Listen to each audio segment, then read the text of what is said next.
Hi everyone, it's John from What Up and welcome back to another video. Now this will be my Easter egg video for episode 7 of Sony and Amazon's Wheel of Time show, The Dark Along the Ways. And before we start, I want to let you know that this is head and shoulders above the rest of the episodes my favorite. Absolute favorite episode so far, so I'm pretty excited to talk about some of these Easter eggs because they do have some far-reaching implications for the future, including Season 2, which makes me pretty happy. So we are seeing some major foreshadowing here, which is awesome. Now, if you're new to the channel and you don't know what I do here, I cover Wheel of Time show news, so that's news, leaks, pictures, castings, all of that, everything and anything to do with Sony and Amazon's Wheel of Time show, and I do a bunch of videos per episode released as well, breakdowns, reviews, Easter eggs, you name it, I cover it here. I'm basically putting out at least one video per day that's all Wheel of Time related, so if you're not already subscribed, do so and click that notification bell so you don't miss any of my content. Now, before we get into the video, spoiler warning, in this video we're going to talk about episode 7 of Sony and Amazon's Wheel of Time show, The Dark Along the Ways. So if you haven't seen at least the first 7 episodes of the first season of the Wheel of Time, I'm going to spoil elements from all of those episodes and all of episode 7. Also, I'm going to spoil elements from the entire book series. We're talking books 1 all the way up through book 14. So if you haven't read the entire Wheel of Time series by Robert Jordan, be forewarned, I'm going to spoil plot points and character arcs from the entire series as well. Alright, all of that being said, let's get on to the video. Okay, so folks, we're going to talk about some Easter eggs here. I'm pretty excited about this particular episode because it's my favorite so far, and I want to dive into some of the things Min said, but we'll get there. We will, because it talks about Season 2, and it makes me very happy. Alright, so the very first cold open of the show was this. It was Tigraine basically fighting a bunch of Illiners in the Blood Snow. Now, this isn't really an Easter egg, so to speak, because we do find out later on that this is Tam's sword, which was given to Rand, but at the very, very beginning of the episode, before we find all that information out, it is a little nod to the fans, because as soon as we've seen this heron on the blade, everybody's like, that's Tam, that's Rand's dad, we know that. And at this point, we already kind of knew that she was going to give birth to Rand anyway. But, really neat scene. I just wanted to mention it and show a little screenshot of it here because it is probably my favorite scene from the entire series so far. I thought it was absolutely visually stunning and choreographed really well. This is my take on it anyway. It looked really well on the screen. All right, now we're going to talk about this. This is a call out to Perrin. Now, Perrin, while in the way, sees the guiding before everyone else. And he just kind of says, oh, I've seen that. In the books, this happens a fair bit. And as the book series progresses, Perrin tries to hide his abilities because he's embarrassed of them, he's scared of them, he's trying to deny his wolf nature, any number of different reasons. But he kind of gives up later on, and everybody just kind of knows about it. But at this point in the show, he's doing the exact same thing that he's doing in the books, which is he's confused about it, and you could tell that when they confront him, how did you see that? And he's like, I don't know. And he kind of leaves it alone at that point. You can see the wheels turning, and maybe, just maybe, he's starting to understand that his sight and maybe his smell and his hearing are a little bit more focused and advanced than everyone else's. So I thought it was a really neat little call out to that. I think we're going to see more of that probably in Season 2. I don't think we'll see much more of it. We only have one episode left, of course. But we definitely will see some of that in Season 2. And we'll talk about predictions for Season 2 in another video. But it does include Perrin. Alright, then we have this. In most of the episodes of Season 1, we hear whistling. And whistling is basically Padin Fain's calling card. It shows him just before he shows up. Happened in the very first episode. The second, a few other ones after that, and I've called them out in all my Easter egg videos. This one is no different, so there's some whistling here, and as soon as I seen that whistling, I was like, oh, Padan Fain's going to show up, and he does, but before he does, we see this gentleman right here. This distinguished gentleman, look at him. That's a Trolloc, but it's definitely a little bit different than everything we've seen before. My guess is, when I first saw this, was that the ways itself are corrupting the Trolloc because Shadowspawn can't essentially use the ways very well because there's a lot of built-in protections to combat them, and as the ways went dark and started to degrade and become corrupted themselves, Shadowspawn were able to use the ways a little bit easier in the books. Now, this I think, now correct me if I'm wrong here, but I think this is a call out to some of the Trollocs that they see in the ways in the book series that have been basically turned to stone. They're full of pockmarks. The ways themselves sort of consumed them, and I think that's what's happening here. I think Shadowspawn can travel the ways, but probably not easily, and I think this is a small nod to that when you see this corrupted-looking Trolloc. I've also heard the rumors, well, maybe not rumors, but the theories, rather, that Padin Fain himself is corrupting the Trollocs, and this is his effect on them. I don't know if I get that so much because he didn't really have that effect on them in the book series. But then again, it could be a change for the show. I don't know. Let me know your thoughts on this down below. Do you think the Ways is causing the Trollocs to look like this, or is it Padin Fain himself? Either way, very cool scene. And that is followed immediately by this. Now, if you blinked, you'd miss this. During one of the flashes of lightning, you get to see Padin Fain behind everyone else. And there's been a few shots of what he's holding in his hand as you zoomed in. I did that. It didn't look really good blown up like this, so I didn't include it.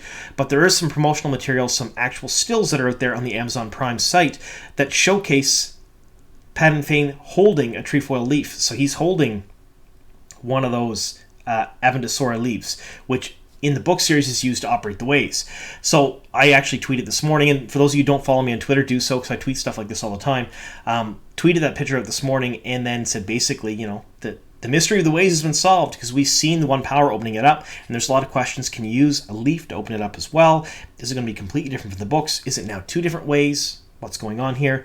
I think it's two different ways because Padin Fain is shown in the promotional material holding this leaf, but he is not shown in the actual show holding it. So there's that. All right. Next thing I want to talk about is this. We get our first look at Uno and, if I had an eye patch, right? And a little bit of hair, maybe. I need a wig. But this is Guy Roberts. He plays Uno. And, of course, he curses. And we get a bloody out of him, which is fantastic. We didn't get much more on screen time from him for this episode. I'm hoping in episode 8 we see a little bit more, especially when we get to Tarwin's Gap. We'll see more of him. Lord Yakota, which is played by Amir Chadha Patel, who was Ingtar until they had to change it because he took the lead role in Willow. But I'm hoping to see all of these folks again in episode 8 in a much more expanded role during Tarwin's Gap. But there's our Uno for sure. Super exciting to see that little call out to the books where he's cursing there. And Rafe did mention, the showrunner did mention, that we would see Robert Jordan's style of cursing from Uno in the show, and here we are. Really awesome. All right, I wanted to talk about this here. There's a couple of things in this screenshot that caught my eye. The first one is every single guard and every single person that's wearing a weapon in Fal Dara basically has their hand on their weapon at all times, or hand near their weapon at all times, like they're ready to defend their lord, defend their keep. And that's a Borderlander thing. They are definitely ready to poise to action at all times. And I went back and I watched the episode a few times, and the guards... the people inside the keep, people in the streets, anyone who had a weapon on them had their hand near their weapon almost all of the time. And I truly think that was completely on purpose, because these are Borderlanders. They are ready to jump at a moment's notice to fight Trollocs, fight Shadowspawn, and to protect the rest of the world from the Blight, essentially. The second thing I want to talk about is there is something under Lord Elgmar's throne. Now, a lot of people speculated that it is a chest with the Horn of Valir in it, and that is where we're going to get the horn from. I'm almost sure of it is the step stool where he puts his feet on it. Just to rest comfortably on his throne there. That's my guess anyway. Because it looks to be have a hollow inside. So it's like two legs with a top rather than a full chest. I wanted to call that out because I've seen it on Reddit this morning and it made the rounds on Twitter too.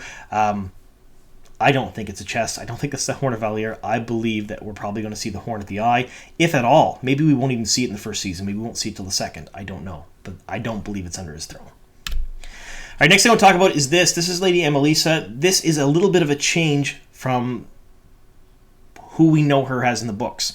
So in the books, we know that a lot of noble families send young women to train at the White Tower. That's a given.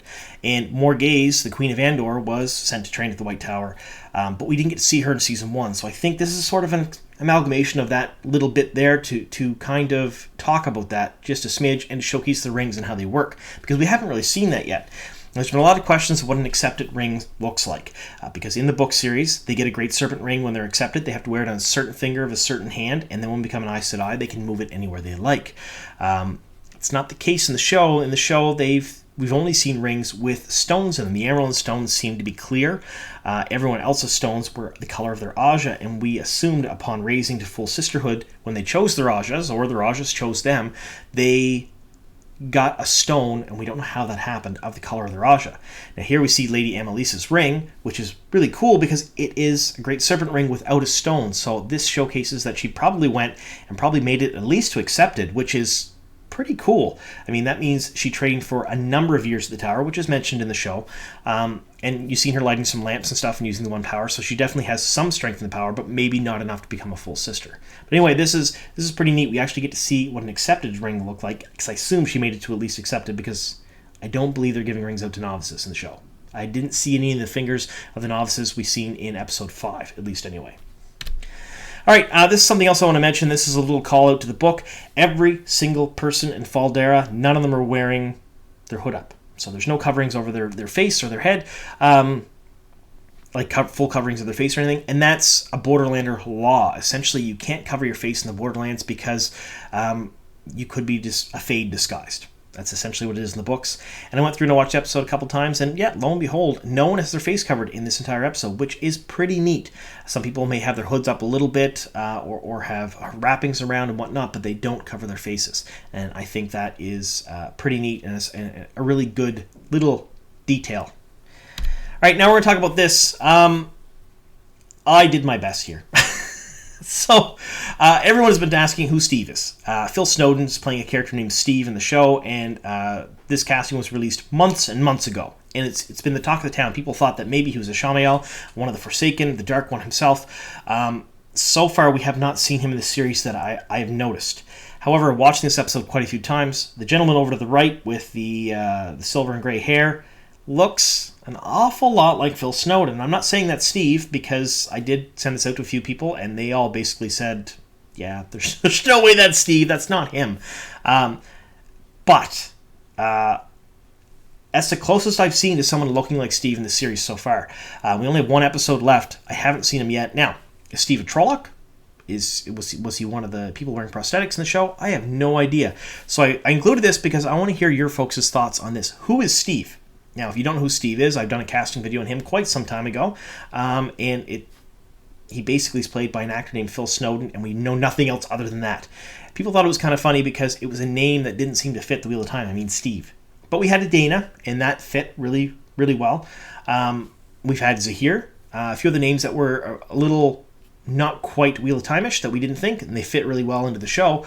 Steve, why not? We can have a Steve. So if you know who Steve is, let me know. Or if you don't know and you want to speculate, comment down below on who you think Steve is. All right, now we have this. This is our sighting of Padin Fain in this episode. Of course, we've seen him in the ways. We've seen him leaving the Waygate. But Perrin is walking down the road, and he's like, I think I've seen the peddler, Padin Fain. And there he is right there. I stopped it. So it definitely is him. And then he walks by, and you see the back of his head as he's walking around the corner there. Perrin is not seeing things. He definitely did see the peddler. He is there. So I'm going to guess we're probably going to see him again in episode 8, probably in a greater capacity. I mean, the only thing left is the Battle of Tarwin's Gap and going to the Eye of the World, essentially for the first season. And we do know that episode 8 is also going to showcase some flashbacks to the Age of Legends with Lews Therin and Latris. So there's not much for Fain to be in there in the plot line, so he's going to show up at least a little bit, maybe just again in the background. I have no idea. But pretty neat nonetheless. All right, this is something that is a big difference from the books, and I wanted to showcase it here. It's not quite an Easter egg, but it's something I wanted to talk about. When Moiraine enters the tavern or the bar that Min is working at, everyone is whispering, what is she doing here? Why is she here? Things like that. This could be taken a couple of different ways. The first one is maybe they don't recognize Moiraine at all, and they just recognize an Aes Sedai, and they're wondering why an Aes Sedai is there, which is how I took it the first time I watched the show. And I thought that very strange because Borderlanders have a really good relationship with the White Tower and really good relationship with Aes Sedai in the book series, and they're all pretty reverent of them. The second thing I thought about is, well, maybe they're actually talking about Moiraine herself, because she does have a history in the Borderlands and Fal Dara, especially. She knows Lord Ilgmar, she knows Lady Annalisa, she's been at the keep a number of times before, and of course she has bonded Lan, who is Daishan, one of the uncrowned kings of Malkieri, so there's a whole lot of history there. I just thought it a little weird here, because this didn't seem like reverence to me. It seemed a little more like, why is she here? That's how I took it anyway. Let me know in the comments down below what you folks think. Do you think that that's how it was, or do you think it was taken as, oh, they're excited she's here because they know who she is? All right, now we're going to talk about Min's visions. These are pretty exciting. I want to talk about these. The first one was of Perrin. Of course, they showed him golden eyes and a bloody mouth, showcasing his feral nature and embracing the wolf brotherhood, I guess you'd call it. So he's going to become a wolf brother at some point or another. Something I want to mention about Min's visions is in the book series, they're absolute. So if she sees something, it doesn't change unless it flickers back and forth and it shows her that it could possibly change. Once she sees something, it's concrete, it can't be changed, it's just the way it is. So, by seeing these visions, we know for sure that they're all going to survive the eye or survive whatever's coming. Non-book readers may not know that, but it's a nice little nod to us to see some of these visions. So this is Perrin as a wolf brother, and then we get this one here, Rand holding a baby. Now, this could be any number of things. However, we have seen some leaks from the 8th episode that showcases Rand over top of what appears to be a cradle or a bassinet in a village. Egwene is frozen in the background, and Ashamael is there with them. I covered that in my Ashamael casting reveal video. So maybe, just maybe, this is that baby, quite possibly, and it's going to show. This is showing him having those visions. That's a reach on my part. That's the only thing I could think of as far as a baby goes in the near future in the show for Rand, unless it's far, far, far ahead when he has children with his wives. And we don't really get to see any of those children in the book series, but we see them in the forward flashes of the future that Avienda has later on. So maybe it's one of those. I'm not entirely sure here. Let me know what you folks think in the comments down below. Now we're going to talk about, she says 2 visions, and these are the visions for the 2 girls. So this is Egwene and Nynaeve. One is a white flame, and the other is a ring of gold. So we don't know what they mean.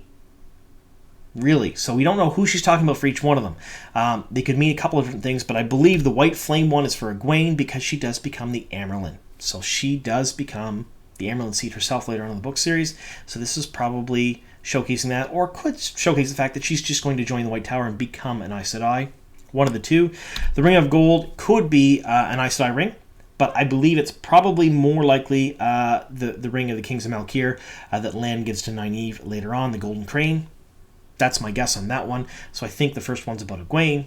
She becomes the Amyrlin seat. The second one is about Nynaeve and that she marries or is with Lan for the duration of the series. That's my guess on those two. Then we have this. This is a nice little nod to the book fans because this was talked about when men had visions in Berlin. The fact that all of them are together, they're all fighting the darkness, and as they're together, the fireflies or the lights in behind them seem to hold their own, but when they're separated, they get swallowed by the darkness. So they're all linked, all 4 of them, and then showcases the little sparkles in behind trying to fill up the darkness. Really cool nod to that scene in the books. This here, this is the love triangle bit that did not go over well with a lot of fans. I wanted to talk about it just because it is a nod to something in the books. This sort of kind of did happen in the books. I'm not saying that Perrin was really interested in Egwene in the books. However, there were a few lines mentioned in the books where it talked about him and Egwene together, and he says, "No, I love her. Well, like a sister. Well, maybe not that. It's always just been, she's always just been with Rand."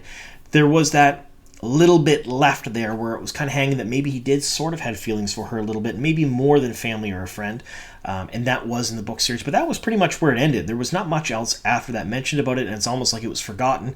And then of course he met Fael and his storyline with her started, but I just wanted to mention that this love triangle thing that they have going on here was only briefly mentioned in this episode, kind of came to a head and it was done. I think it served more than anything else to put a wedge in between Rand and Egwene, because in the book series at this point, they're really not even together at all. Like they sort of have a relationship, but not really. They're definitely much more close in the show, and this is the beginning of the wedge, I think, is why they kind of did this. It does have some basis in book canon. That's why I wanted to include it here. Not much, but a little. All right, I want to talk about this. This is when Lan and Nynaeve meet the Malkier family in the keep. So they're outside, they're wandering around, and they go and have dinner with them. So we do see the gentleman here. This is Zahir. Him and his son are both wearing the Hadori. So when Malkieri becomes of age and become a man, they get the Hadori from their father, and it basically just signifies that they're a man. So they're both wearing it, very neat. But we also have the Kisara, which is what the lady there has in the middle of her forehead. That is a dot indicating, like a little red dot indicating that she's married to Zahir. So she's a married woman. Very neat. A little nod to the book series, because when Nynaeve marries Lan, she does get the Kisara, and of course Lan wears the Hadori all the time. Very cool. I love seeing this Malkieri culture showcased in the show. Again, a scene that really wasn't in the books, but I liked it. I liked the fact they took the time to explain this, or at least show it as a little nod to the fans. Very cool. All right, now we're going to talk about this. So Rand's upset, of course, and he goes to shoot some arrows. And when he shoots the arrows, he's not very good, which is really weird because in the book series, they're all excellent archers, especially Rand because he uses the flame in the void, and that allows him to hit basically any target he wants, and it's talked about quite a bit. But later on, when he more becomes accepting of himself as the Dragon Reborn, and he sees that, he can be the Dragon Reborn and use the Flame of the Void, he hits the center target. So that's my guess there. I think that's a little nod back and forth between the two. The first one is he's not accepting of who he is just yet. The second one is he is. So he is using the Flame of the Void because in the book series he becomes very scared of the Flame of the Void for a long time because that's when he sees the power, when he can actually grasp it, and he doesn't like that. So I think that's what we're kind of seeing here, a little nod to that. And of course, he has his little flashbacks with Min when he's talking with Min about being the dragon, and we get to see a couple of different scenes from his eyes. Now, in the book series, things were big on from a character's perspective, so I believe when Rand knocked down this door, we were seeing it probably from Dark Friend Dana's perspective, not his, and that's why we didn't see the Weaves of Power. Alright, so then next we have the Trolloc that attacked them in the ways. Now, during this scene, we've seen Egwene use the one power and throw it off of the Waybridge. However, now we're seeing it from Rand's point of view, and we get to see that he's actually using the one power to throw that Trolloc off, which is super neat because now we're at the point where we're seeing things from different characters' point of views, just like the books. So I like this idea. I like the fact that we're going to start seeing things that may be wrong or completely out of context or mishmashed because they're from a character's point of view and they don't understand what's going on. So initially, we've seen it from Egwene's point of view, and she even apologized for she didn't mean to channel. Now we're seeing it from Rand's, and we find out, well, wait, he's the one who channeled there. Pretty cool. So I hope they continue this trend just like they did in the books, and they're showing us wrong information or wrong scenes on screen because they're from that character's perspective, and we only go with their knowledge. I think that'll be super neat. And it's a good way to hide things, too, from the audience. I like that. All right, so now we have the last couple of visions that Min had. The first one was about Rand being the Dragon Reborn, seeing basically Tam in the streets of Tar-Valon with his Heron-marked blade, and it talks a little bit about that. So we now have straight from Min's lips that Rand is the Dragon Reborn, and this is what's happening. So a little bit different than the book series. However, pretty much definite in the eyes of the viewers that Rand is the Dragon Reborn. No room for error at this point or question. And then we have this. This is what I super wanted to talk about. This is Min's last viewing.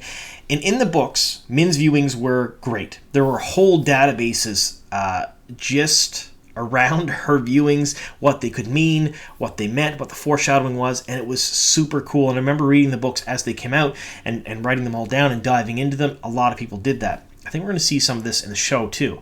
So we're going to try to tear this one apart. So rainbows and carnivals and three beautiful women. Well, we're going to start with the three beautiful women because that's the easy one. That would be Min, Elaine, and Aviendha, the three women that Rand is with in the book series. I'm almost sure of it. We know Elaine has been cast. We see Min here. We haven't seen Aviendha yet. I'm going to guess that tail end of season 2, maybe season 3, we'll see Aviendha, and that'll be the third woman. So that's what she's talking about there. Carnivals. I think this one is a little bit easy too because we're talking about season 2 at this point when he goes to Cairhien and the Foregate. The Foregate is basically one giant carnival. There's all kinds of things going on there. We know they cast puppeteers. We know they cast an Irish band. They cast all kinds of things for the outside kind of raucous Foregate. I believe that's what she means when she says carnival. Now rainbows that's a bit different. I had to think about that one. But a portal stone has rainbow steps at the bottom of it. They're all different colors. Maybe, just maybe, she's mentioning, when she says rainbows, she means the portal stone, because at the beginning of the Great Hunt, Rand and Huron basically use a portal stone to go to a separate reality. In that reality, you see what appears to be a jet in the sky, the Grom, and that's where they meet Selene. Now, we know that Selene has been cast for Season 2. We don't know who the actress is yet, but we know she's in Season 2, and I know she's been on set for most of the filming of Season 2 so far, so she's definitely a bigger character, and we're definitely going to see those scenes, I believe, anyway. So that's my guess on that one.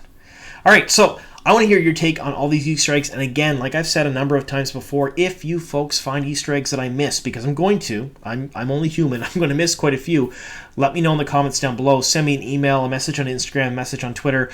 Let me know about them, because I'm going to do a giant video at the very end of the season covering all the Easter eggs I missed and all the things that you folks have picked up on. All right, so before we go here, just want to mention, if you want some of the news early or some of the stuff early, follow me on Twitter, follow me on Instagram. I tend to release stuff there too before I put out my videos.